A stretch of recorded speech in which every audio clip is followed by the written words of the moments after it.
గాంధీ జయంతి రోజున హింస సృష్టించాడు రామ్ గోపాల్ వర్మ. ఈ కాంట్రవర్సీ కింగ్ ఎప్పుడు ఏది చేసినా సంచలనమే. గతంలో ఇద్దరు Rayalaseema faction come political leader జీవితాలను వెండితెరపైకి తెచ్చాడు.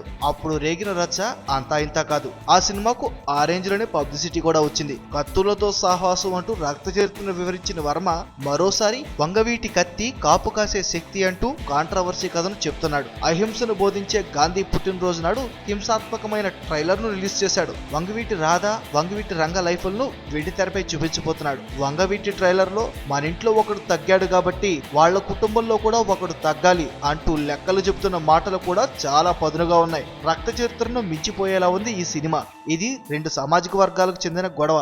దాదాపు పాత్రలు చేసిన నటులందరూ ఒరిజినల్ విజయవాడ చరిత్రలో మనుషులకు దగ్గరగా ఉన్నారు. సినిమా తాలూకా విజువల్స్ అలాగే బ్యాక్గ్రౌండ్ స్కోర్ లో చాలా ఇంటెన్సిటీ కనపడుతుంది. ఈ విజయవాడ చరిత్ర కూడా చాలా ప్రకంపనలు లేపుతుందనే చెప్పాలి. వీటిని వర్మ ఎలా ఫేస్ చేస్తాడో చూడాలి. మరి ఈ వీడియోపై మీ విలువైన కామెంట్స్ ని మాతో షేర్ చేసుకోండి. అండ్ ఇంకో విషయం, సబ్స్క్రైబ్ చేయడం మర్చిపోకండి.